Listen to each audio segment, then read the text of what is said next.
So, welcome to the discussion now with respect to COVID. This is the third one in the overall series. The series is known as Perspectives, and this is the third. This pertains to a specific topic called UPSC. There are all of us prepare for UPSC, and there are many of my friends also are preparing for UPSC. They've got quite some experience with respect to UPSC. So, we thought there was a lot of uncertainty also going. So, the films got postponed, and there are a number of issues on how you would be planning the next 2 months. A lot of schedules also got disrupted because of lockdown. So, in this respect, we thought we'll be taking some questions on lockdown and also some other reflective questions which can actually help UPSC preparations. So, before we actually start, I wish each of you introduce yourselves. Swati, Bhavya, and Mithun. Okay, hi guys, I'm Swati. I'm done with my UPSC preparation, but still into the fray, helping students and friends in their preparation. So, yeah, holding discussions like this, having a good time with friends. That's how I pass my time. Off to you, Bhavya. Thank you, Swati and Keshav. I'm Bhavya. I'm a new person in this UPSC lot, and I work as a software engineer for Microsoft. And this is my first talk. Let's see. Thank you, guys. And off to Mithun. Yeah, Keshav, Swati, and Bhavya. My name is Mithun. I have given 6 attempts for the UPSC and 4 interviews. This is also first time for me for the open session, and I'm presently mentoring some of the students for IAS preparation. So, hello all, and once again, a very good evening. Before we actually go to the questions, there's a Facebook link you must have known. If you have any questions, I request you to post the questions in the comment section so that we'll take the questions in the last 15 minutes. The first 45 minutes, we already had some questions. There was a Google Doc which we spread in several groups and we got several questions. We'll be taking those questions first. And once the 45-minute this is over, we'll go for the last 15 minutes wherein we'll be discussing the questions from the comment section. Okay, so the first and the very fundamental and pressing question. How are you doing with your schedules right now? See, pre-lockdown, all of us were having some or the other schedule, maybe haphazard, but we had a certain frame that we were actually following. Post-lockdown, many things have changed. Especially many of us are at homes, and some are locked down. Some are locked down at Delhi. Some people are locked down in Chennai without any books. And you see, the basic point here is that besides their schedules getting disrupted, they have got certain other responsibilities also. Because I stay at home, I stay at my room. Since we do not have any curry points, we have to start cooking, etc. So overall, we are taking a lot of other time. We have to squeeze some more time from our day for these other courses. So how do you think one should balance all the other course and this UPSC preparation? Because this is something like a sudden thing which have obstructed all the flow which you are having. So how do you think we should manage, and how are you managing this thing? How are you managing your schedules? Okay, so not entirely with respect to UPSC preparation, because as I already said, I'm only now in the mentoring and the teaching side of it. Um, but I think with UPSC or without UPSC, the fundamental principle to have your day in control is to have a schedule chalked out much earlier, right? So just plan for your day, maybe at the beginning of the day, on which topics you want to finish and in which hours you want to finish them, and ensure that the plan is mostly realistic. You know, one key observation that I always made is that students set off to finish polity in one day, right? Their schedule is like finish polity in one day, but that never happens.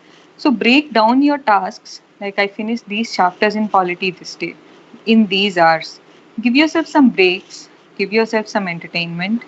Stay away from social media as far as possible. Just set some timelines for these usage, and track your performance. I think that can help in having day under control. Bhavya, what do you So say? having a plan and tracking yourself is the basic thing that you said. Yes, over to you, Bhavya, please. Yeah, those are really good points what Swati has mentioned upon. From this, I just want to add one more perspective from a working professional. How could it change? So it could go either ways.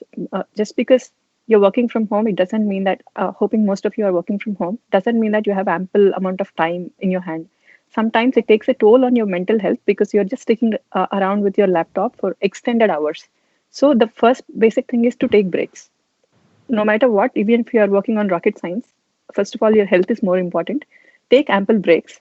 And as Swati was telling, prepare a schedule. If you can't make it per day, make it per week.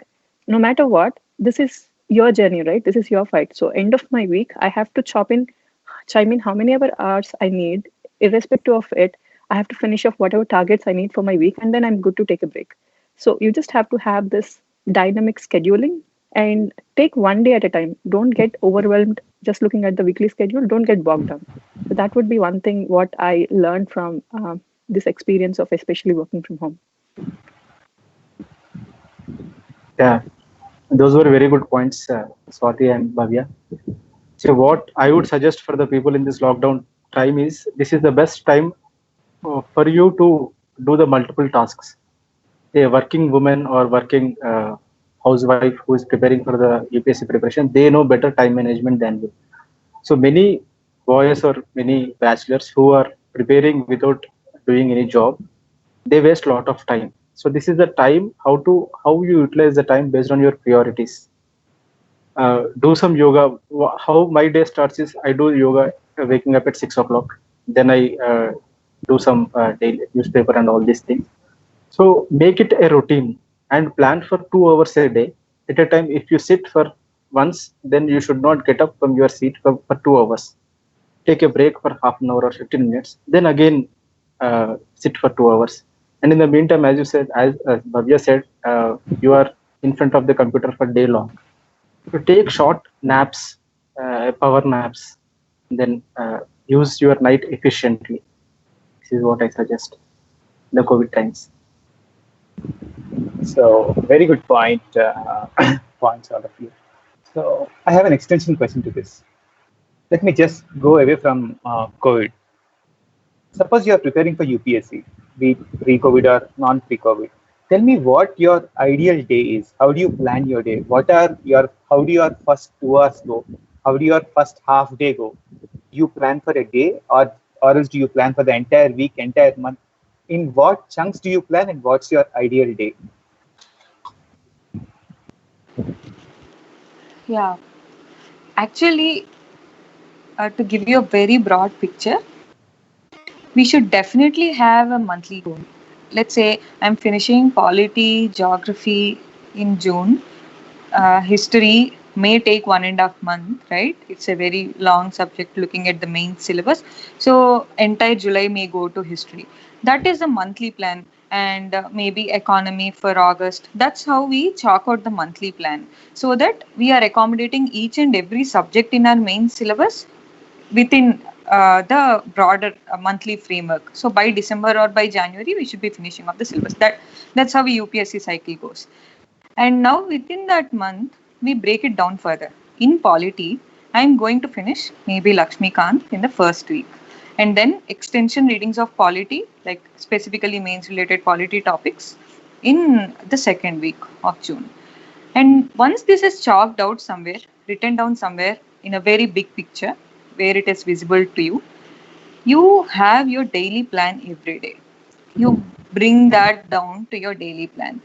Every day, spend 2 to 3 minutes. It won't take more than that to just chalk out which activities you're going to do. Preferably do it the night before so that you never wake up with a question mark. Right? So never start planning your day at the beginning of the day, never start confused. That's what I would say. So do it the night before or do it as the first thing in the morning. But never leave your day open because we have so many distractions that could capture your day and just hijack your plan. So ideally that's what I do, and I'm still continuing to do it. The moment I wake up, I go up for my spiritual time, I read, and that's when I make a list of the activities for the day. with hours specified, these are I'll take calls, these are I'll do the reading that way. And by end of day, I have something to tick off or just mark down. Yeah.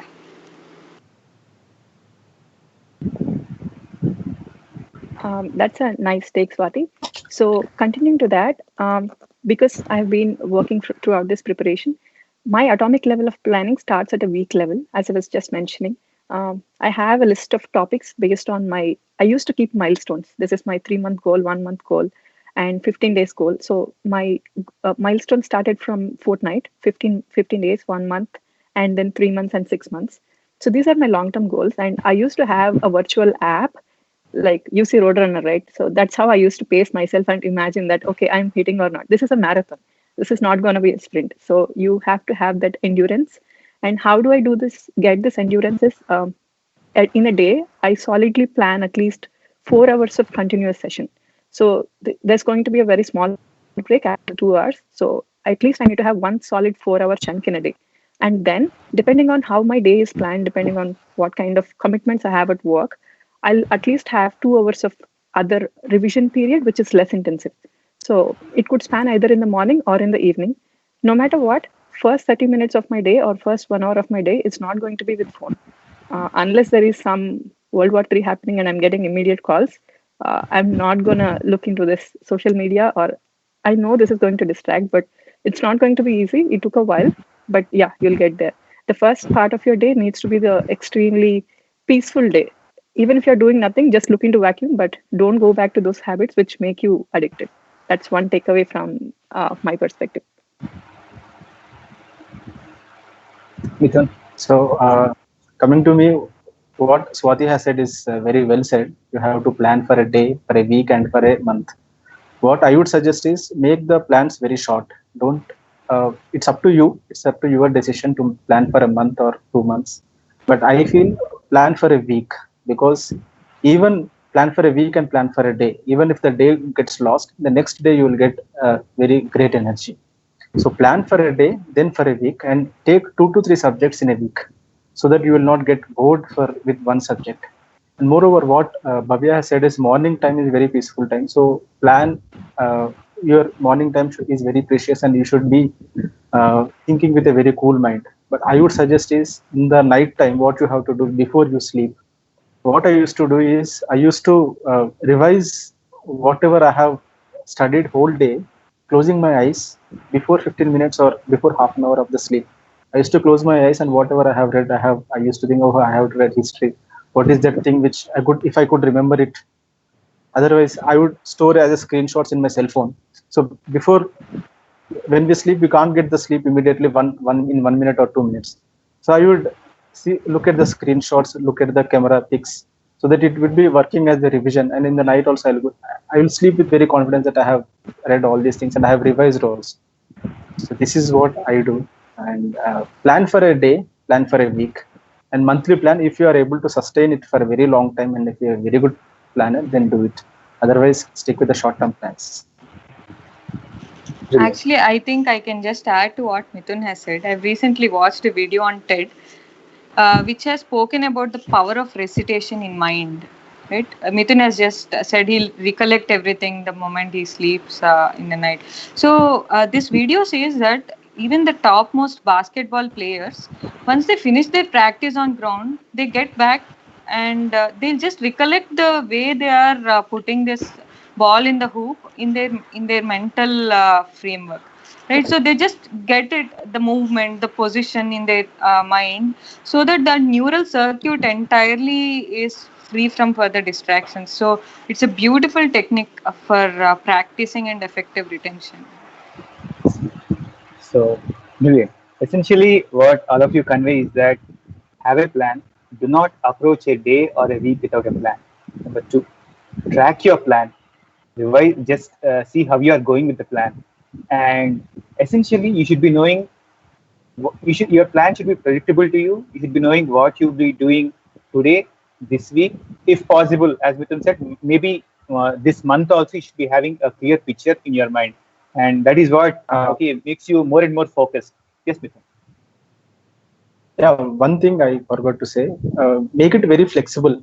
Don't be very redundant in your plans. When you are very much flexible, then it works out, because you should say, okay, light, next day I will plan for another thing. So your energy will not lose. So make it very much flexible, that if I don't read today that much 8 hours or 10 hours if I am planning, so okay, fine. So you should not feel the next day what you have done the mistakes on the previous day. Make it very much flexible. Brilliant. Yeah. So So this actually, please. Yeah, Bhavya, sorry, please. I just wanted to end this with one more point on Mithun's lines. Don't be too harsh to yourself. There are days which are not sunny, which are not on your side. And yeah, being humans, we all have the emotional cycle. It's okay to take a break and then breathe if you're not able to sustain. That's how we take this marathon, right? Like you just halt and then pick up from where you left off. That's it. Yeah, can't agree more. So maybe your answers actually take me to the very next question. So the next question is, you see, basically we failing plans for two reasons. Number one, either we overplan, so we do not know actually ourselves, but to what extent we can stretch ourselves, we do not know. Uh, that is one thing. Second thing is, we easily get distracted. WhatsApp, Facebook, phone call, someone calls you. And in this process, usually sometimes it happens that days, weeks itself just go like that. So do you think that you should be having just like a preparation strategy, you should have a strategy for your WhatsApp distraction strategy also? Do you think you should have one? One. Number two, what about this thing called overplan? How do you actually get to know yourself that yes, these are my capabilities, I can do to this extent, maybe this part I'll have to do the next day. How do you actually control yourself from over planning? So over planning is strategy for managing distractions. Two questions.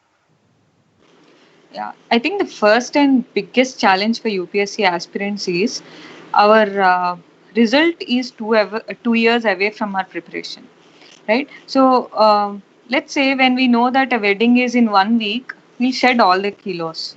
But if the wedding is after 1 year, so what do people do? They eat for 6 months, and last 6 months or 3 months they get to the deeper part of workout, sincere workouts. The biggest problem with civil services exam is you prepare now, for which you get a result 1 year later. So that challenges our motivation. And in this framework of very big motivation due to the exam cycle, we have lots of distractions, so much information overload. And first and foremost, to reduce distractions, wise use of smartphone, I think, is the solution. Um, I would say use SMS instead of WhatsApp or Telegram. Make calls instead of relying on emails. Um, and reduce your dependence on waiting for someone's message. You be proactive, finish off the conversation, and then end it. So this could be one solution. And to avoid over planning, um, I think seeking help of some senior would help. I mean, any mentor, anyone who has given this exam. If you're an absolute newbie, you don't know how long the syllabus, chunk of syllabus will take to finish, right? So for that, seek some help first, and second, have a fair assessment of how you're reading. Let's say some students, they barely read for 2 pages and they get distracted. We can sustain our attention span for 10 minutes, 15 minutes at max. Accept it, acknowledge it, take a break every 15 minutes, 1 or 2 minutes, and then get back. So shorter attention span, I mean, if you have problem of shorter attention span, no deep reading, then acknowledge it, and help yourself to study for long hours by taking frequent breaks, so that by the end of the day you will have, you must have had a substantial chunk of syllabus finished. That automatically motivates you to sit for the next day or the next hour. Yeah, that's from my side. Yeah. So how initially when I started a year and a half ago for the preparation, how I used to gauge my reading time because I was a really, really newbie from the scratch. So my target was if I have this goal for this week, I should be able to solve MCQs on this topic from previous papers, or there are a lot of sectional tests available as well for even a chapter wise. My goal initially to gauge my time was that, am I able to answer mains questions with the content I have grasped with the time limit I had? Uh, it was two dimensions. One dimension is to finish up the number of pages. This I can I can do this by multiplied exercises, right? Every day, if let's say in 1 hour, if I can finish 8 pages, that's a rough estimate. But then I always used to keep 1 hour of buffer. So if I think I can finish this in 3 hours, 4 hours is going to be my buffer. So I started planning at this micro level, and then it scaled on to a week's level, saying that, okay, by the end of this week, can I solve these questions, and will I be able to put down 250 words on this topic given a question? So those two were my parameters to get a realistic estimate. If someday, if I say no, then I'll go back and then fix it, and I have to adjust this in the next week. So this is how my macro planning spanned over a time. It took 3 months for me to get to a point where I have like 70% of accuracy. I still don't have 100% accuracy. I don't think that's even possible. But that's one way how I was able to do micro and macro level planning with dynamic tuning. That's one thing. And second point about distractions, there are distractions. It's a fact. There is no way you can run from this. And one basic rule in life, what I believe with distractions is discipline. It beats every odd out of it, though we are not mechanical. So you have to get your priorities right. Yes, we want to do this. We want to watch this movie for sure. But when? Is it right today or is it in 2 weeks? So it's just that tuning where you want to see yourself with this plan. That's it. Um, Another quick tip would be working out for me brings me back into discipline. I don't know why. Whenever you work out really hard, not even hard, let's say I want to just do yoga for 15 minutes today. When I meet this goal, psychologically, it's like, hey, yes, I'm able to do something. This applies to everything else in life. So if you have some discipline in doing in some routine, this becomes a habit. So you need to try and work on such habits which will motivate you. So discipline brings everything proper in life. That's my take.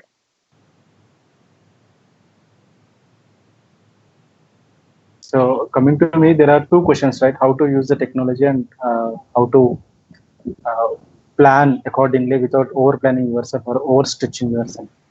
So the thing is, see, when I started my preparation, I did not have any smartphone. I used to feel that I should have a smartphone because everyone is reading in the internet, and I was searching in the newspapers, and I used to wait for my slot for the computer in the library because they will give only for half an hour to 1 hour. So I used to wait. I used to feel bad. I used to carry the dictionary. I used to write the questions which I have to see after going to my home in the laptop because I don't have the smartphone. But once the smartphone I felt that older days were very good than present days. So the thing is, technology is required, but we have to use it very efficiently. And technology is not the culprit; we are the culprit, as Sadhguru says. So I did not install the WhatsApp for past 5 years. Only recently, 1 year back, as I entered into mentoring the students. So students, most of them have the WhatsApp as a popular medium to communicate. I installed WhatsApp. So you have to have self-discipline and self-restrictions on yourself that which technology is useful for you for this preparation, which is not. Telegram works very well because people don't chat in the Telegrams, they chat in the WhatsApps. So better you have join some groups in the Telegrams. Even you have the Facebook also, join the groups which help you in the preparation, UPSC channels or something. So which you have to think whatever which helps me in the further this preparation, you have to do those things, and whatever which you feel that you don't help in your preparation, just leave it very rudely or very courageously. Be hard on yourself sometimes. You have to be hard on yourself for the self-discipline. Second thing is how to overstretch, how not to overstretch or how to overstretch yourself. See, everyone should know their own strengths and weaknesses. I'm very bad in memory. I know that. I'm very good in analyzing the things. So when I got to know that I'm very bad in memory, what I used to do is I used to read for 2 hours. Last 15 to, whenever I used to read, I used to write something like important key points in the rough, like a rough paper. I used to scratch with the pen on a white blank rough paper. I used to scratch with the pen. So last 15 minutes before I take the break, I used to keep my books closed and I used to take that rough sheet back. Whatever I wrote in that, I used to just review, I have read this thing. So what is it? What is it? This worked me very well because last 15 minutes before the break also, I used to get a lot of energy to do, intensified energy. Like ఈ same Telugu దీపం ఆరుతున్నప్పుడే వెలుగు ఎక్కువ ఉంటుంది అంటారు కదా. ఇది చక్క so పెట్టుకోవాలి. లేదు, దీపం ఆరిపోతున్నప్పుడే వెలుగు ఎక్కువ వస్తుంది అంటారు.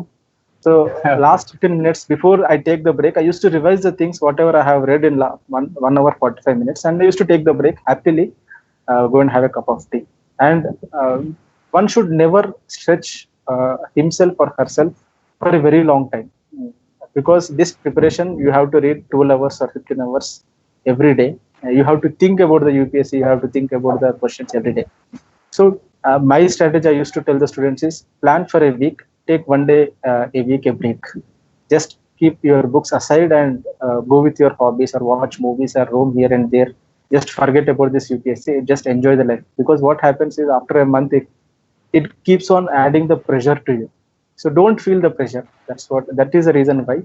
And be confident in your preparation. And don't think. Recently, 2 days back, I was watching the Frozen 2 movie.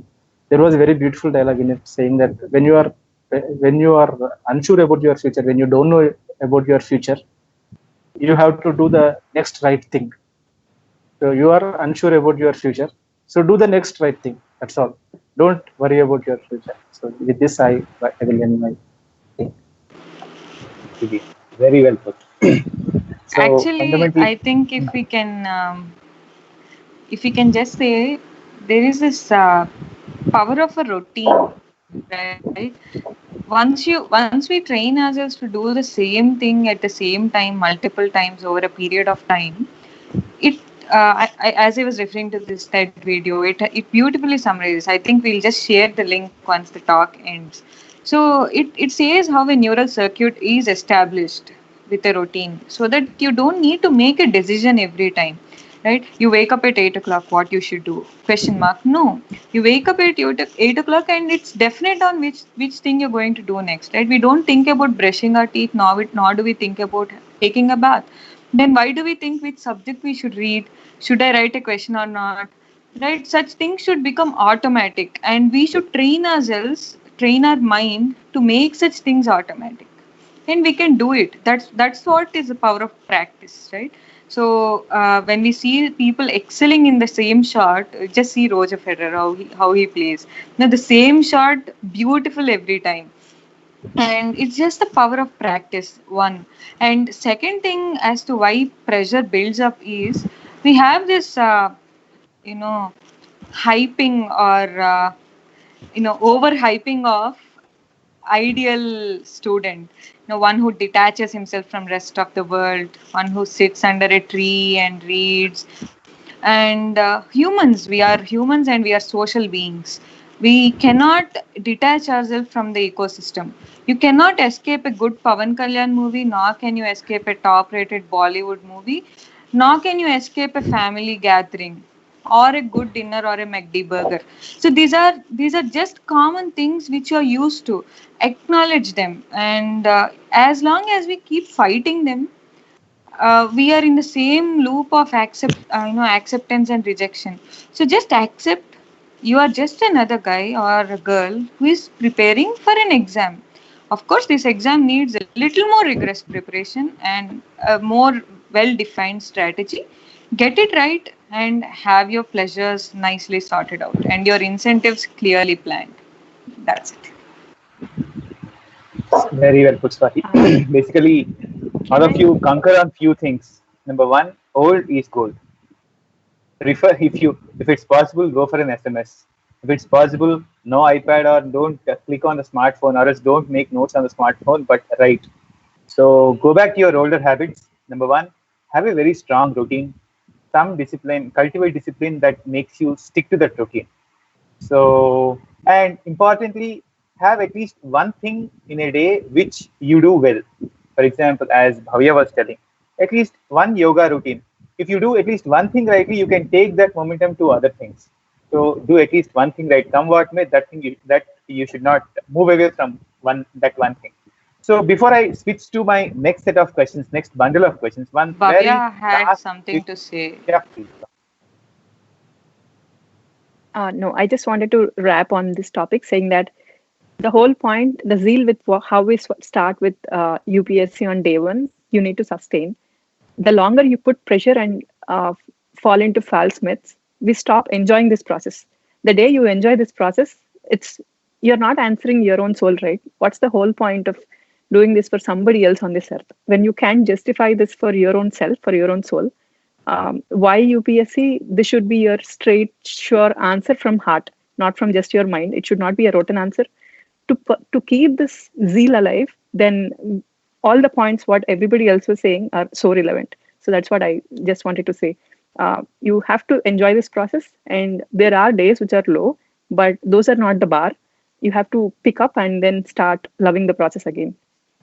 So that's a small point for me. Keshav, maybe we should also address this issue of motivation separately for beginners and senior aspirants, because senior aspirants, it gets very difficult to focus, sit and study. Very, very challenging. Pressures pile up a lot, and we feel like entire world is staring at us and judging us, and there's this constant insecurity in mind. Am I doing it right? Am I doing it right? And every other teacher or every other topper gives you a new idea. You are in a dilemma. You have your own experience which is telling you something, but you have the world telling you something else. So senior aspirants, I think, have a different set of challenges altogether. Maybe you can just mark it, Keshav. If we get in the flow, we'll take that up. I think I can tell you one very important issue that senior aspirants face actually. So, as Bhavya pointed out, in the first year, I saw many of my friends, including me, having answered to that question very, very strongly. What is that answer? Why have you come here? What do you want to do with your life? This stays very strong with you in the first year.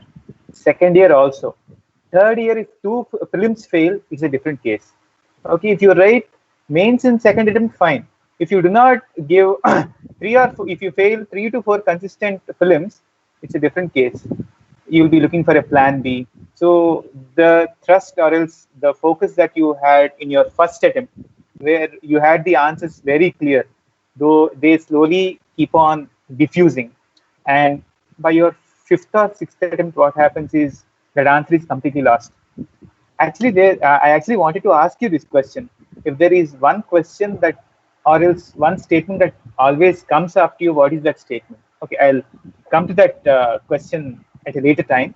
Before I wrap up this first bundle of questions, one very small question where I need a very quick answer on a simple thing, which is, what is your basic approach when you plan? Do you plan hour-wise? You see, we were consciously or unconsciously bringing out hours, like 6 hours a day, 10 hours a day, 12 hours a day, or else is your focus more upon the targets? Like today, Parliament and what you call state legislature, I should finish up come what may. What is your basic approach when you plan a day? Is it topic-wise or else is it hour-wise? Because sometimes what happened in my preparation was when I went hour-wise, I used to drag, I used to spend hour or 2 hours and completing only some 5 to 6 pages. So I used to get lost. So what's your take on this aspect of planning? Maybe we can use a combination of the two. It's like planning your day in batches. Right? There are several batches in the day. Initial 2 hours as Bhavya and Mithun has pointed, most productive hours of the day.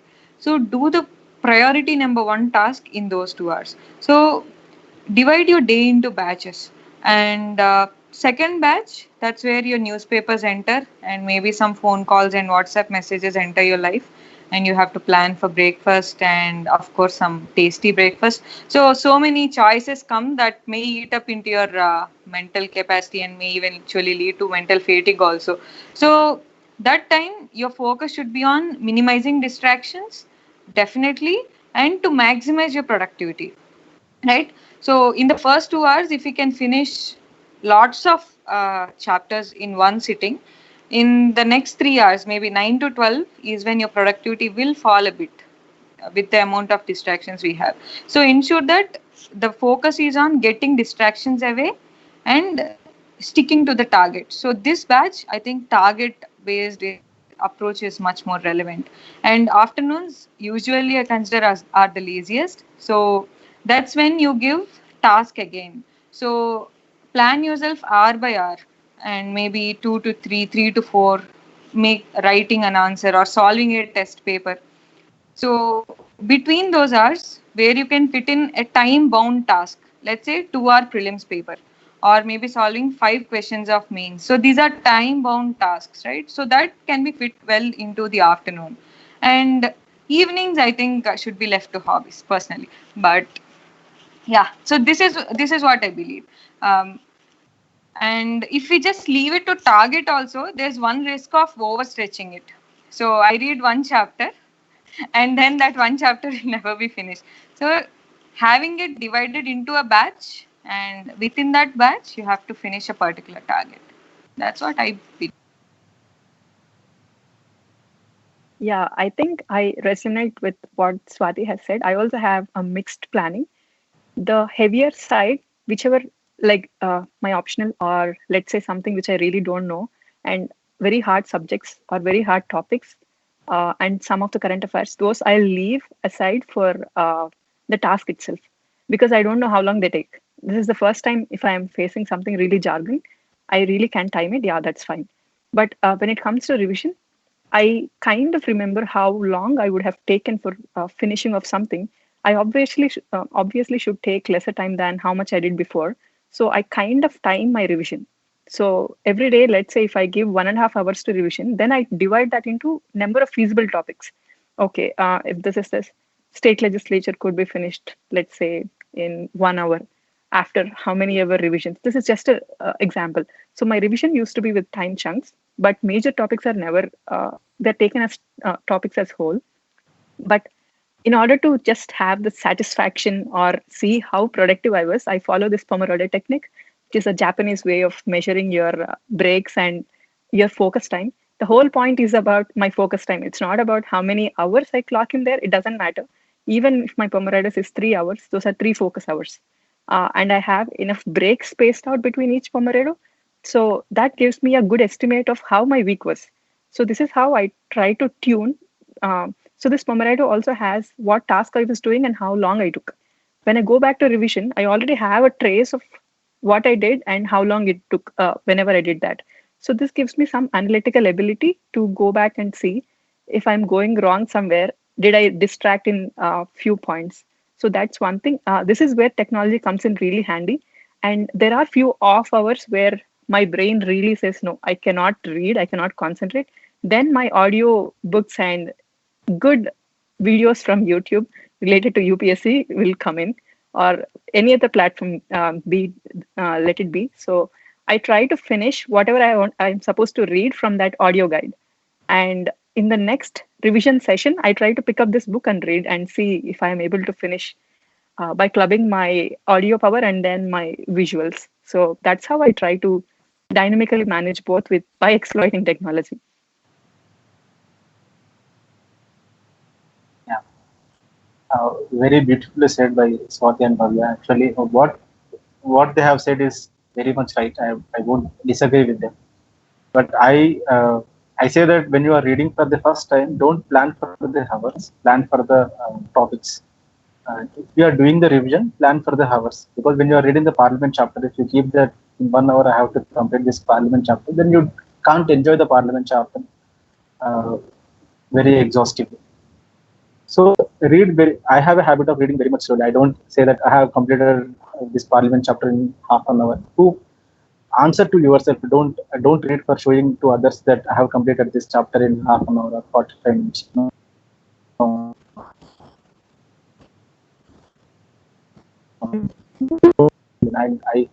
Each and single line we have to read very thoroughly and think about it a lot. If you are reading for half an hour, just think about it, what you have read after 5 minutes, what I have read. I can relate it to what these things. So plan for the topics and at the same time plan for the hours also. As Swati said that afternoon times are very lazier times. So what I used to do is whenever I don't feel the mood to read, I used to open uh, these RSTV big pictures or some of the talks which individual just I will open in my cell phone and I used to listen to it and I used to sleep. I don't know when I have slept. So it Maybe it goes or it doesn't go, it doesn't matter. But if I get a single point also, it is good enough. So it will retain in the thing. So use everything for your preparation. Plan for the topics or plan for the hours. Everything is fine. It's up to the students to plan. Keep the process in mind, number one. Number two, there is no one size fits all. Pay heed to what your body tells. Just check at what hours you are more active, and then accordingly plan. Maybe that's the sum and substance of what most of you were telling. Thus, I am done with my only first bundle of questions. I've got 10 more bundles. So let me come to my second question. My second question is, again, let's come back to COVID. Glimpse is postponed. We were not expecting this. Of course, some expected. That's a different thing. Films got postponed, and maybe till April, all of us were properly in what you call films mode. Most of us are done with the core chunks of films also. And now we have this sudden thing called postponement, and some say July, August. Okay, no one knows what would the UPSC tell on May 20th. So, given the time that we have got, what do you think, or how do you think that one has to recalibrate his preparation or her preparation, especially after the news of postponement of films? How should we recalibrate? How should we strategize? How much time for films? Which papers of GS should we do optional? What's your take? Mithun goes first. Mithun, sir. See what two things for the freshers and for the seniors. For the freshers, prelims is very much important because prelims gives a lot of confidence to the people, to the person who is preparing for the civil services. If you are not clearing the prelims in the previous attempt, or if you are not clearing the prelims for one or two attempts, so I say that utilize this time very efficiently for cracking the prelims. Because if you are stuck in the prelims, you think that UPSC is all about the prelims itself. It's not about the mains or it's not about the interview. So break up this monster of prelims, and once you break this monster, then it feels that it is not at all a monster, because you will enjoy the preparation once you write the mains for 6 days. You can't enjoy the preparation if you don't write this mains. This is my sincere suggestion. So for the freshers and those who think that prelims is tough, go with this prelims strategies and practice as many numbers, as many questions as possible, and revise the things as much as possible. Revision is reading and practicing is important for the freshers. And for the seniors who are not clearing the mains properly and not going to the interview, I say that take your previous mark sheets and where you are lagging, what are your weak spots in your mains preparation. If it is your optional, my optional from first attempt is public administration only. So every year I used to make some kind of notes with the public administration. In the last attempt, this 2019 attempt, what I have done is every chapter I made notes in one paper itself. Just important words, important words or terminology which I have to use in the examination, I used to make in one page, so that one Kautilya chapters, complete key points I should get in one page. So this is make notes as short as possible, so that it completes in just 5 minutes or 10 minutes. One chapter in 10 minutes, one chapter in 5 minutes. So for the seniors, go to your mark sheets, present your know your weak points and focus on that. And last 1 month, if you have contents on the prelims, then last 1 month or 45 days is more than sufficient for the prelims. And be confident that prelims will definitely will be cracked. This is what my suggestion is.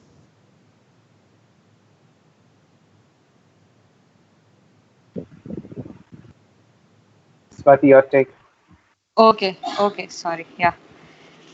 Administrative issues, there's a bureaucracy going on here. But this is efficient bureaucracy. Okay. So, yeah, Mithun has excellently summed it up. This is what I would say very affirmatively. Prelims is the key for every other phase of the exam. Assess yourself if you are good with prelims. How do you assess yourself? How do you feel confident? Take tests. Take a good number of tests in which you are consistent in your scores. No, you don't just get 130 in one test and then you fall down to 90 in second test, again jump up to 110 in third test and again fall back to 80. No, have consistent scores. Prove to yourself that you are consistent with your prelims. Take 4 good tests and then you have proven to yourself that your prelims is done. If you are in that state, please pick up some, what we can say, deep, deeper topics of mains which you have been pushing for so long. For many, it could be world history, post-independence India, industrial, location factors of industries in geography, or these landforms, right? Geography landforms, memorizing them. So these are irritants in mains. So we don't really enjoy. Of course, industrial location is enjoyable, but most of them otherwise because we read them with an attitude to memorize, we may eventually find them not so pleasurable. Particularly with world history, it's most beautiful subject, but we miss the beauty because we try to memorize. And then you pick up such subjects with definite timelines. No, take a subject which you can finish in the next 5 days. That's it. And give it 4 hours every day. World history, I think if you give 4 hours every day, maybe in a week, you'll get a grip over the subject. No, it'll be fully under your control if you finish off NCRTs. So that can be done. But the other 2 to 3 hours of your day, don't leave prelims altogether. As Mithun has emphasized, keep revising what you've already finished and give yourself some boost, right? By taking tests, you'll enjoy scoring high. Get that daily dose of high. It could be even solving 30 questions a day, where you feel good when you get 25 right, and then move on. So that could be it. It entirely depends on where you stand with your prelims. So if you're very confident with prelims, then give 4 to 5 hours a day for the sticky topics in mains, that too with definite timelines. But if you're underconfident with prelims, spend 7 to 8 hours a day on prelims only, on mastering your prelims, right? Revising your topics, solving previous year questions, solving some sound test series, one test series where you're tracking your scores, doing your post test analysis very rigorously. Right? When we are doing prelims, it just doesn't mean you are doing prelims. You do it by monitoring your outcomes. You're doing it by analyzing where you stand, so that you, by the end of it, you have to gain confidence that you're clearing it. So get to that state. 1 hour, I think you can start writing answers. That is very a fun activity in mains. You can pick up any current affairs question. You can get the hang of writing. You can taste the beauty of structuring an answer. That can be done. That too for 1 hour, 1.5 hour, not beyond that. But prelims should be your focus if you're not confident and consistent. Yeah, I went long, but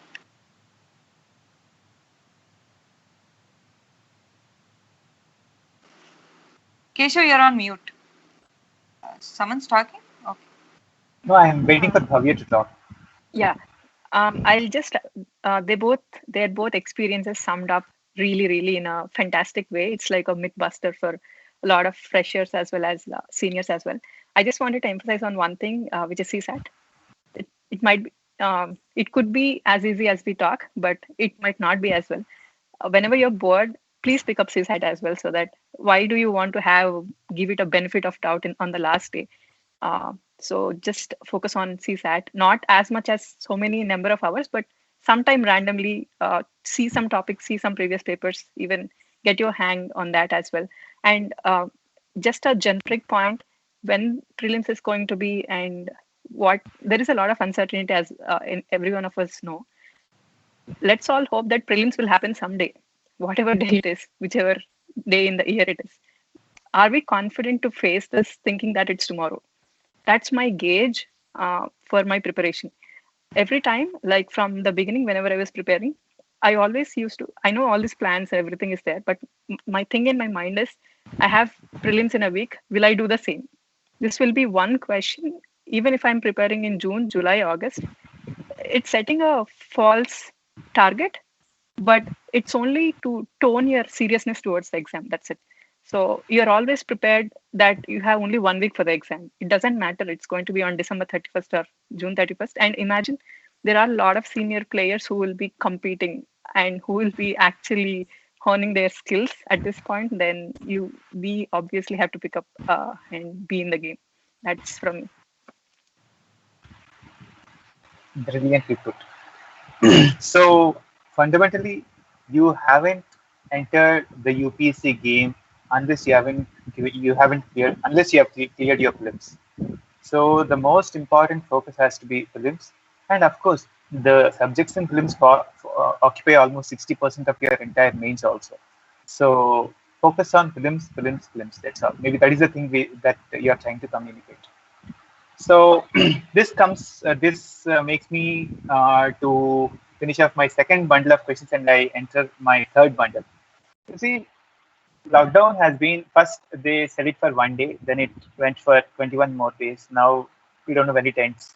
But you see, some people, of course, got slightly what you call stressed out in the beginning. Some people were locked out elsewhere. Several things are happening. I saw a status on the immediate day lockdown was extended for 21 more days. He said, a friend of mine said, it takes 21 days to build a habit. So take these 21 days to build some good habits for yourselves.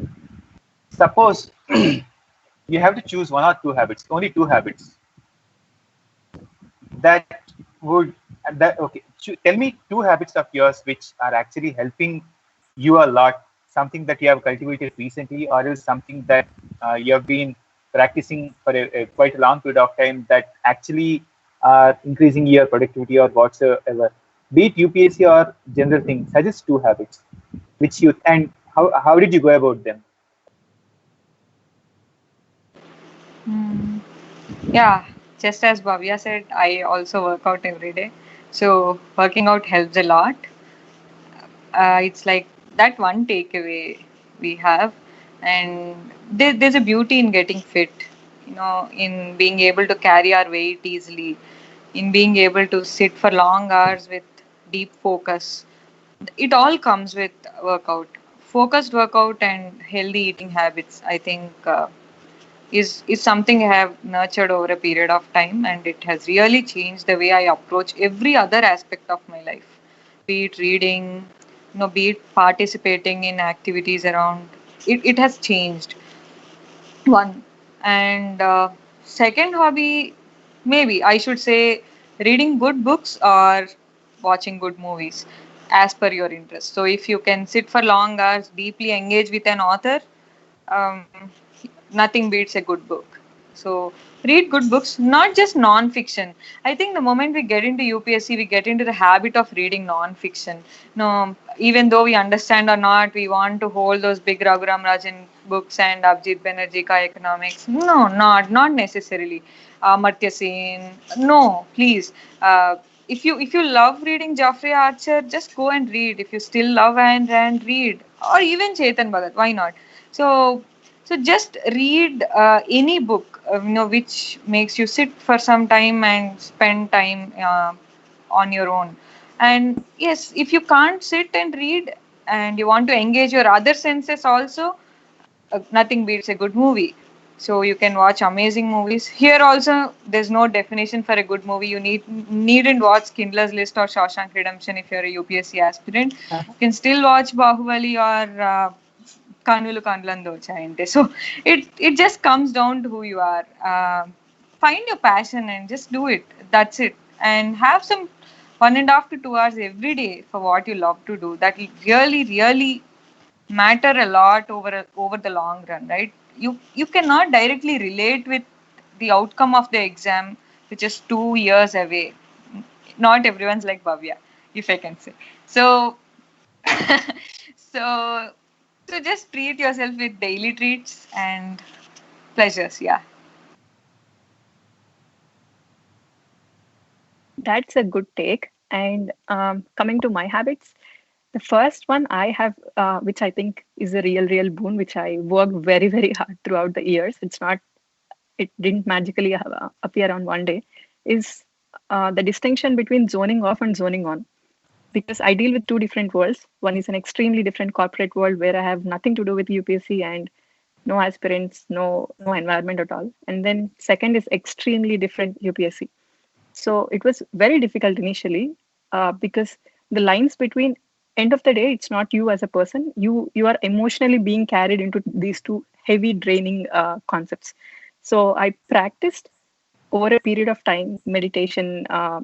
As I was telling, even look into vacuum when you just want to zone off. Even if you're not listening to music, it's okay what the world thinks. End of the day, if you're an UPSC aspirant, you are bound to get some nice comments from your friends. It's okay. You have to have this faith in yourself and practice what you think will make a difference. So I practice that. Now it's, I would say, on most of the days it's easy for me to just walk into my work and not think about UPSC and focus more on my work so that I don't get it back home. So that's my only goal at that point. And if I get any brownie points between my hours, that's where I do my news reading or whatever. And when I step out of my 4 hours of work, and if I'm not having any commitments, that's my UPSC time. There is nobody else stopping us in planning your day. All this is possible because of that one habit, which is zoning off and zoning on. It's just that your focus needs to be between things which matter at that point of time. So that's one thing. And second thing which I try to do ad hoc, because of the time crunch what I have at this point, I unfortunately don't have enough time to go outside and do outdoor activities, which I'm generally interested in. So how I change this is, now browsing is my second hobby. It could be bizarre, but how I browse is I browse all the ministry websites. I browse for all the advertisements which are released by government. This speaks volumes from the government, right? What they think is important, they're putting out. So I try to go watch Pradhan Mantri series, or on some other day, yeah, I easily get. I don't follow series as such, but there are few good movies in my list. Yeah, one fine day I would even watch them. So that's how I try to curate. This is my priority list of what I do in terms of browsing. So those are the two habits which help me to be sane in the preparation with work.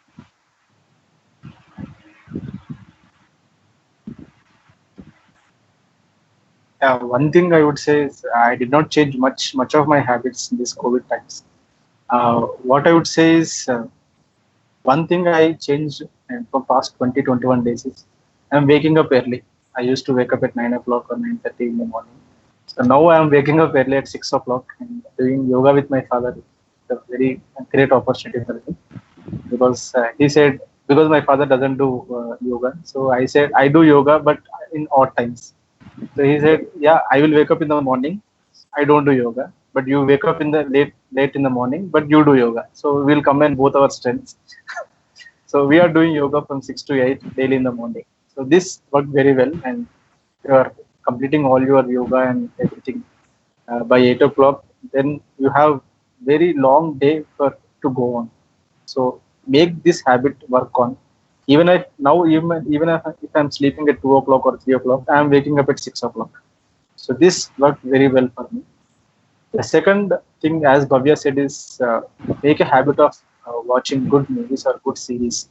This is the best time to complete all your pending educational movies or educational videos which you have to see, because you don't get much time once the lockdown is no more a lockdown.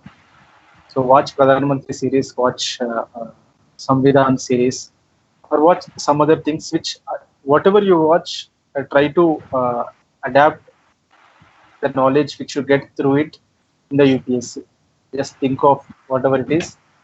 It's how you use to the UPSC. Even if it is a mud also, how you have to use to the UPSC. This is what you have to think. Yes.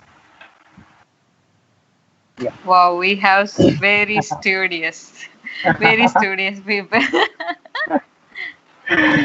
Muddy soil Great. types, agriculture.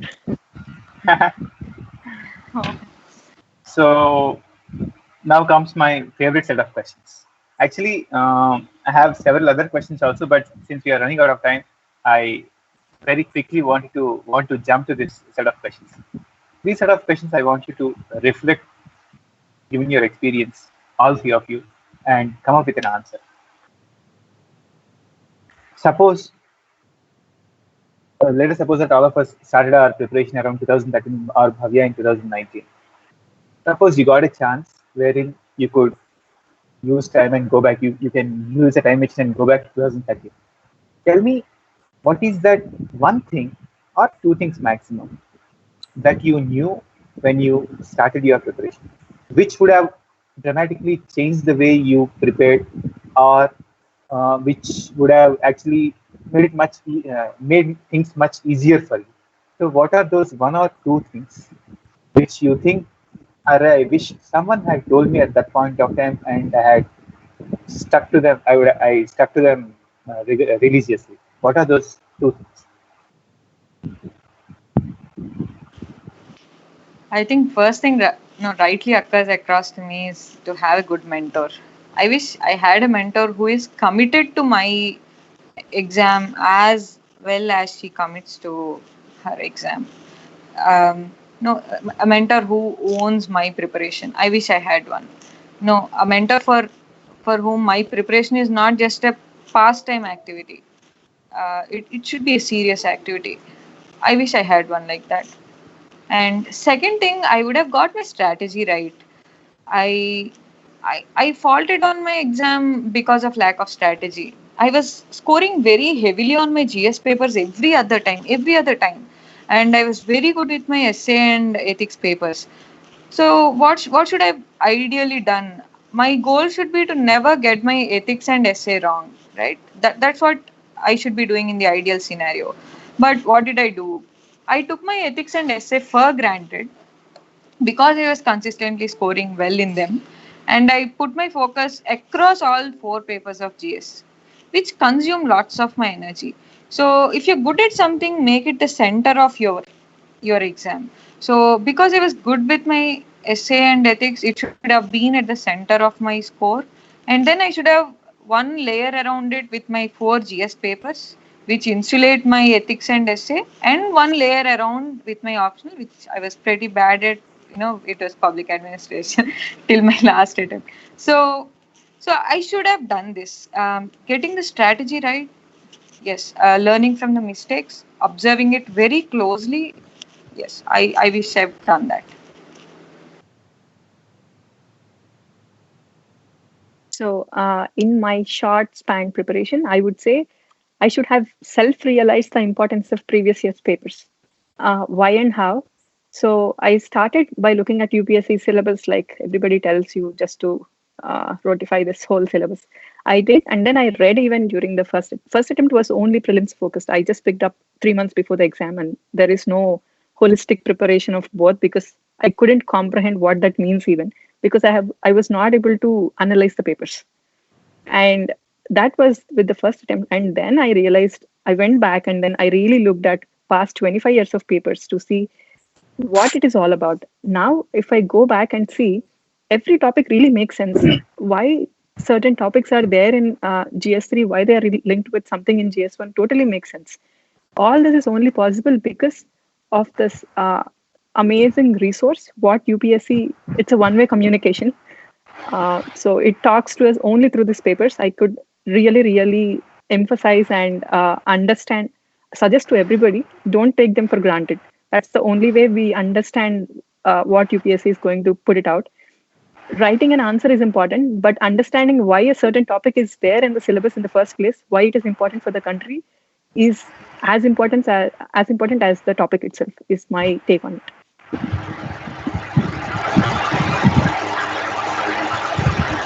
Very well put by Swati. Previous year strategies is very much important. You are a fresher. From now, you have to look into the previous year strategies and syllabus copies. Two main things which can make a lot of difference in your preparation. Second thing, what I need to add is what I have done, what I should have done in 2013 or 2014 when I started my preparation is I should have seen the toppers' papers, how they are presenting their answers. This is what my suggestion is for those young champs who are coming into this preparation. See for the presentation, because all matters is this preparation is presented, how effectively you present to the exam, to the evaluator, the knowledge you know in a very crisp manner and in a very presentable manner.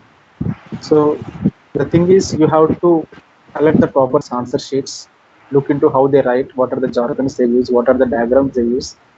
Use just make it inbuilt in your presentation. It's not copying, it's inspiring from them. So previous year strategies, one thing, toppers papers, and one thing I would suggest from my side is, which I have done from starting first year of my preparation, is keeping separate books for the facts and revision books, which I used to keep in my pocket, and I used to travel when I used to travel in the metro or where I used to revise those facts, that I felt that these things should be present in my subconscious memory. Whenever some question comes on women, I have to write all those facts regarding literacy rate of women and what is the job ratio of women. Uh, if it is on corruption, what is India's rank on corruption?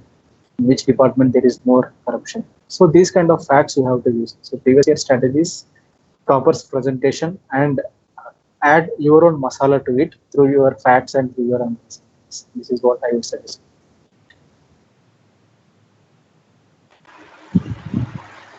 So not all papers are equal.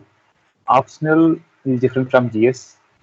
Okay, even among GS, we tend to focus more and more only on two aspects: polity and GS, because polity and economy, because we daily tend to see them in the newspapers.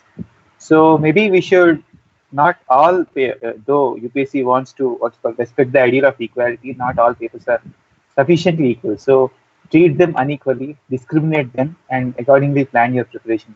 Number one, respect period, because this is one side love of UPSC. It only loves you through its papers. So understand those, only then you can understand that particular person. So understand UPSC through its papers, and importantly, it has already approved few people. So whom all it has approved, you please listen to them and follow their advice to their papers. Maybe that is what you are trying to communicate. We are already on our 10 minutes. So before we sign off, one last question I really wanted to ask all of you very personally. I came across this tweet very recently. It's a very touching tweet. It goes like this: never let go of your momentum. Never let go of your momentum. It takes years to build one. Consciously or subconsciously, we may be having certain very good habits during our childhood at some point of time in our life. Unknowingly, we lose them at later part of life. We do not know, because sometimes we trade our personal space to just social media, etc., and we lose some part of ourselves. I found that very distinctly in my life. So, is there any one habit or any one value which you think you should not have missed, where you think you shouldn't have let go of that momentum? So, is there one habit which you think, if time comes back, you would stick to that habit, or else build that one if you have lost it? So, what is that one habit which you really treasure and you lost and you want to bring it back to your life? If at all you have found it, how are you trying to bring it back to your life?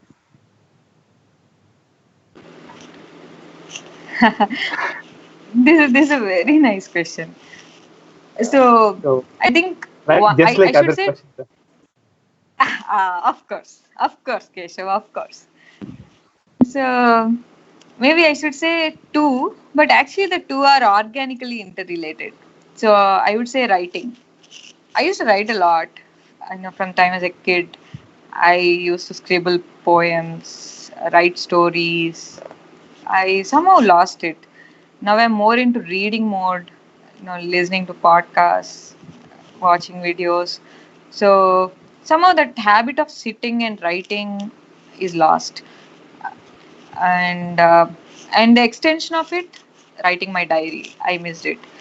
I even have my diaries from my class 6 and class 7 now, but I know it feels nostalgic. I lost the habit. I'm trying to build it back by giving myself an hour every day in the night, but I'm failing utterly. Now, no, movie time has took up that space. I am watching movies in that time, so and diary is not that exciting as a movie, because you have to sit, think, reflect, and write, right? So writing is deep activity where you're connecting with your pen, with your page, and recollecting your thought, reflecting on it, and putting it down. Because it is a complex neural activity, um, I think my brain is preferring ready solutions like watching movies. So I lost writing. Feels bad. So, Swati, for example, suppose from your previous practice, or else if you want to bring that back into your life, writing diary, what do you think are the questions that you would like to reflect upon? You see, it's not just about listing the things that happened in a day, right? Like there could be some questions like, how did I improve today? Okay, in that way, are there any certain questions you wish you reflect upon every day? What are those one or Mm, two questions you think are powerful to reflect upon on a daily basis? okay, on a daily basis. When I was a kid, I think I used to write like I woke up early, right? I read the newspaper, so that used to fill up my diaries. But not now. Um, Now I reflect more upon what is happening around. I have that in my to do list. I have to write upon this migrant issue. It has been bothering me. Yesterday there's an issue of she session. It means recession where many women are losing jobs because of COVID. So it has deeply disturbed me. So I want to reflect upon these things in my writings now. And one new thing I have learned, this is a very recent learning, is to count your blessings. So I never, it always looked like a saying, a cliched saying to me, from the time I was a kid, because we are always, blessed, right? We never had a life which is challenging. But that was in those days, right? In back, when we were little kids. But now I think having gratitude and being thankful to life, how how rich we are. Not in wealth. We have great friends to talk to. We are able to eat every day. I'm able to sit and have a conversation like this when the rest of the world is fighting for its living. I think this gratitude for life is something I have learned very recently in my personal fight against COVID, in contemplating the amount of destruction this pandemic is causing. I have learned that counting blessings is a great way. So maybe I would include this in my diary. Yeah. One very important thing that diary brings to one's life is that something which I feel I've been missing quite for some time is consciousness. Whatever you do, because at the end of the day, you'll be reflecting on what you have done all through day. So I think it brings a certain sense of self accountability, consciousness, discipline, etc. I think that is the only one mantra which can turn around life like anything. And it is slightly tough also, because when you reflect, you need to be honest. And when you have to be honest, many of the times you need to be very hard upon yourselves. So if I have to give any suggestion, I think this is one suggestion. This can dramatically help your preparations also. It will make you a more thoughtful man. It will make you a more thoughtful man or a woman. Okay, so right. And I have one extra tip also. Okay, um, you can you need not write the entire day at a single point of time. You can do it in chunks. Okay, so you see, number of times you'd be experiencing something very valuable and they just go like that. It is very important that you write it on a paper. And writing on a paper is very important because it does something fantastic to your neural this thing, which is what Sadhguru said. And I believe it's true. So I think this is one takeaway. We I think this helps in our personal lives and also in our preparations. Okay, next, Bhavya, please. So one thing I would start with is it could be a lifestyle, I would say. It's resilience. So I was not born with resilience, but the situations what were being faced made me resilient to a lot of disturbances outside. And throughout my teens, I learned that problems are common. You cannot run away from the problems. The best way is to face them and figure out a way out. There is no way. There are only three choices. One, you ignore that problem existed and you keep piling this up. Two, you face it and fight it. Three, you sit and cry.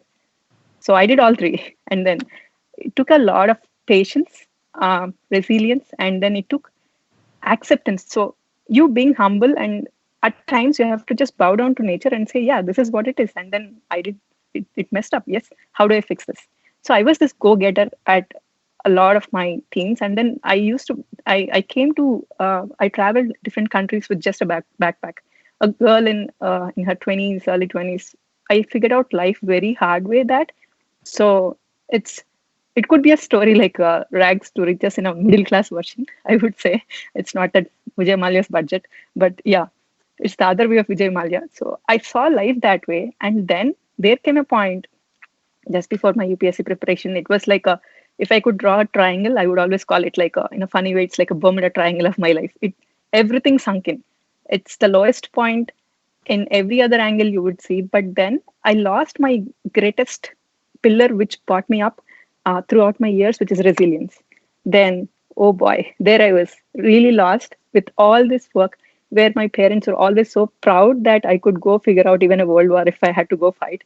Then I was really trying to find solution for the simplest ever problems. All I had to do was really, really, really unwind. If you don't unwind, you start feeling depressed. And there is a myth that everybody thinks that there is a rock bottom. The fact is that there is no rock bottom. It's not the core of the earth where you have 6,600 kilometers and then you see that there is iron. No, there is no rock bottom. It's really a sponge. The deeper you really sink into issues, as we grow up, after 25s, maybe if you're young, if you're watching, you might not relate to, then you see the real world problems of what life is going to throw at you.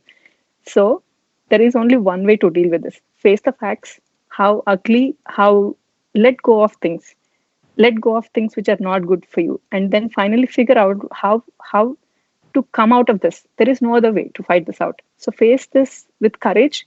It takes a lot of courage to let go of things. And then I picked up these habits. I would say these are a lot of lifestyle changes. Then I really used to, even if I was very depressed, I used to just tie my shoe, put on my shoe, and then I ran. I ran a half marathon out of all this frustration. That's the beauty of it. And I got over it. So I got my resilience back. How could you apply this to UPSC? So if you're a fresher, you're taking your marks, you see 60s, 50s. Yeah, 2 days you're shattered. Third day, no UPSC, wrap up for the next 1 week. Is it going to be helpful? No, right? So this is where my resilience, when I started as a fresher, I'm still a fresher though.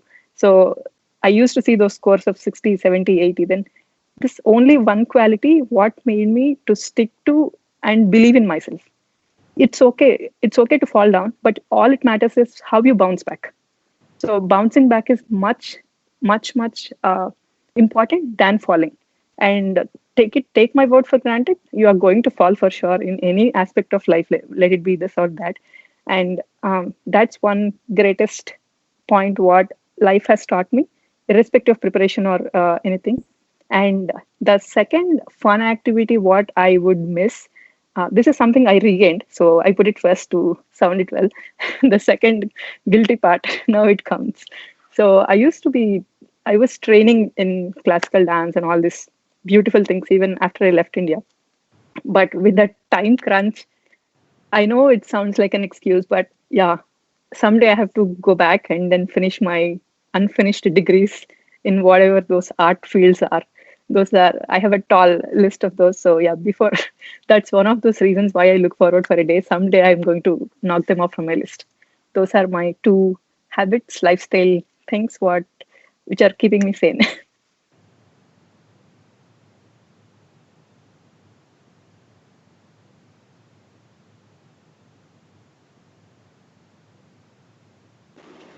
Nitin, we can't hear you. Later. Not audible, Mithun. Not audible.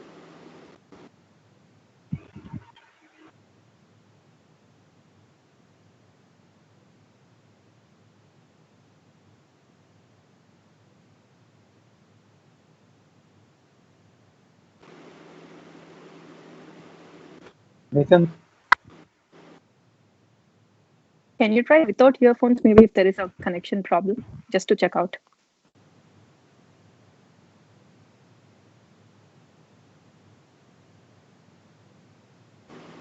Nitin, not audible.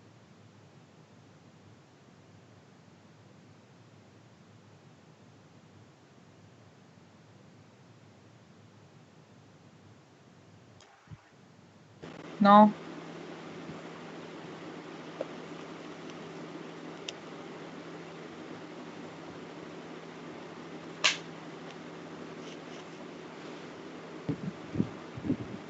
No, Mithun.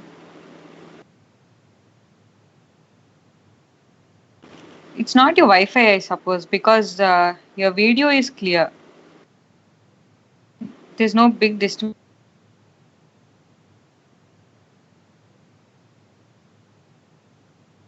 Not audible. Just that. Did you try by unplugging the earphones to see if there is a problem with the earphone connection? No?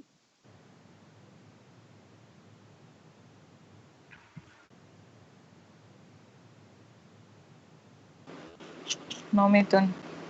Remove. Did you try to remove your earphones? Remove your earphones and just talk on the phone. Yeah, laptop ka mic. Yeah, Okay, still yeah. not audible. Okay.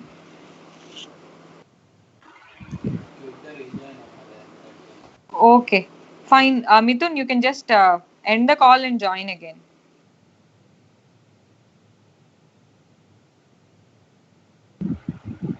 Tap the red, end the call, and join.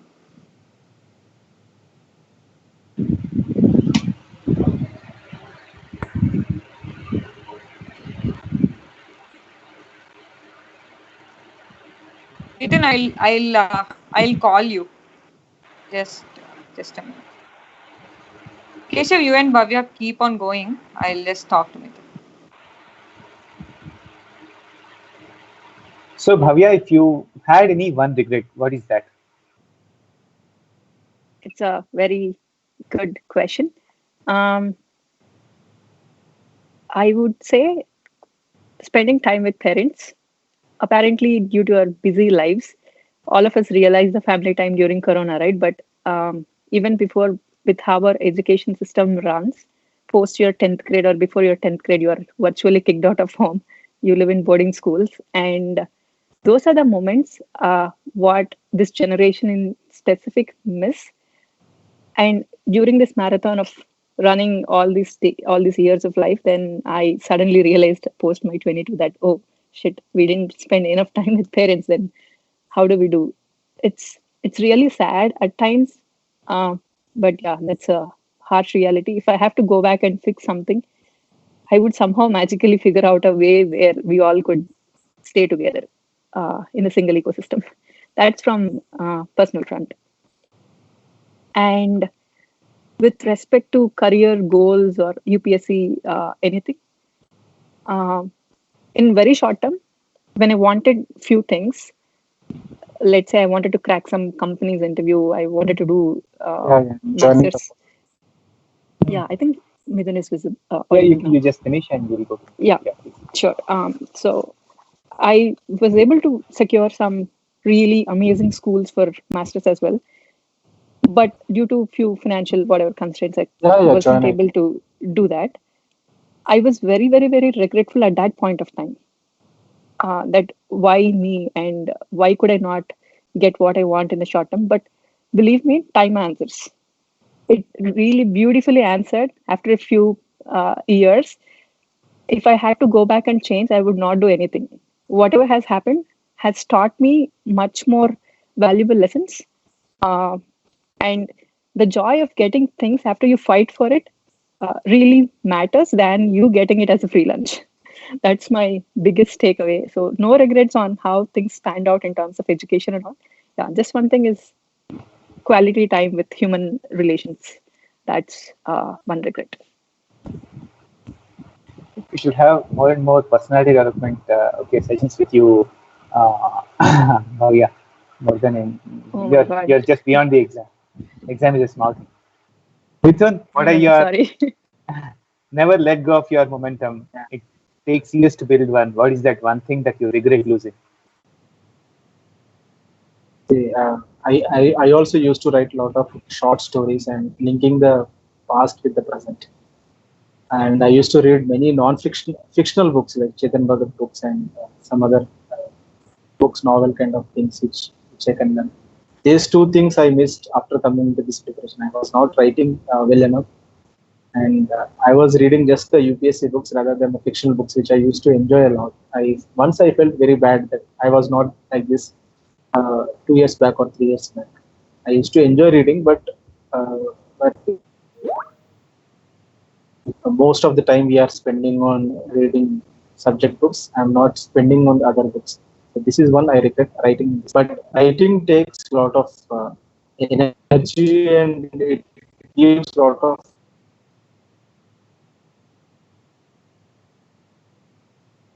not like an answer. Whatever which comes into your mind, start writing. Keep it on the paper. It's what someone says. Whatever you write on the paper, that is in your mind. And this is the other thing which I missed is around 4 to 5 years back. I used to watch movies very bad, around 16 to 17 hours or 20 hours sometime. I used to watch movies, but from past 2 to 3 years, I'm not doing that. I'm missing it, even if it is a bad, even though it is a bad habit. But I used to enjoy that bad habit, so I miss it actually. I have to start back because, as I said, one day I used to take the break for this UPSC preparation. What I used to do on that one day is I used to watch movies. I used to start at 8 o'clock in the morning. I used to stop it in the night 12 o'clock, watching the movies continuously after it. I used to enjoy like anything, and next day I used to regret of myself that I'm wasting a lot of time, and I used to go in the morning at 7 o'clock to the library and I used to read. So a regret gives me the energy, and at the same time, after one week, I used to do the same thing. So these two things I'm missing now. Time permits, I have to take it back again. Actually, just adding on, I have one point. We are just a sum of our little habits. Um, our little interests and small preferences and choices. We are sum of all that. But because we have trained our brain, our neural circuits over so many years, that by the end of the day you want to sit and have a cup of coffee with your parents, or you want to talk to your friends, most dear friends in certain times of the day. So these habits have built over a year, over so many years. But all of a sudden, what are we doing? We are detaching ourselves from this entire ecosystem of habits and giving ourselves a new habit that we have to study for 12 hours. How is that possible? Your brain is not wired to do that. You haven't trained yourself yet to reach that stage. So you'll always be in a conflict of doing what you don't like to do and missing what you love to do. This conflict takes a toll on our mental health and also on the productivity of our study. So understanding what we are very deeply and not missing them, as Bhavya said, talking to parents, as Nathan said, reading those fiction books, right? So that's what we are, and never missing us for anything. That will really make life beautiful, and of course it will help you crack the exam.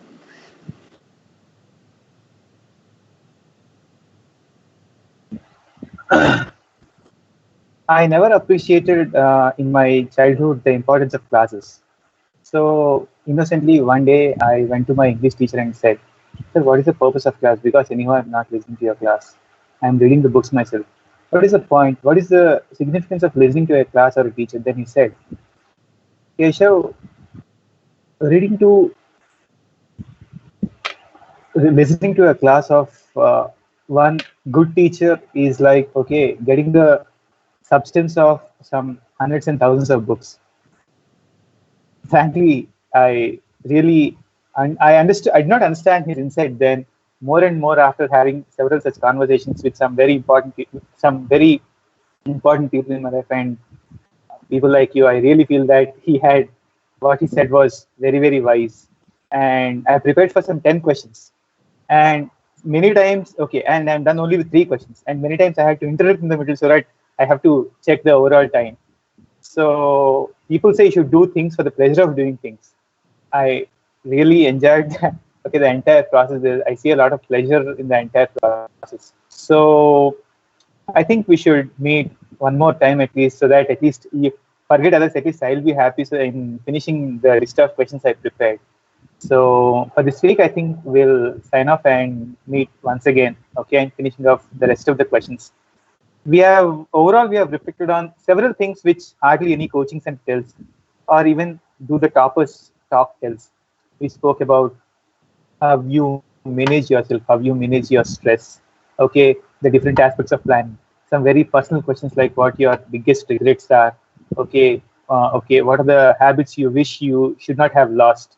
Suppose you were okay, you had to advise your younger okay brother who is just entering your preparation. What are those one or two advices that you give? We touched upon several such very important and reflective questions. I have many more, and I think you would also be very thrilled to what you call. Okay, it would be good for our community to listen more from you. I think we should we meet once again maybe next week. What do you say? Shall we meet next week again? Of course. Yeah. Okay, Of so we'll course. sign up for this week, With and happiness. we'll sign up this week, and I we'll meet. actually, Yeah. learned so much. Thank you, everybody. Oh, We too learned a many lot. formalities. Okay. Chalo. Okay. Challo. Bye. Bye bye.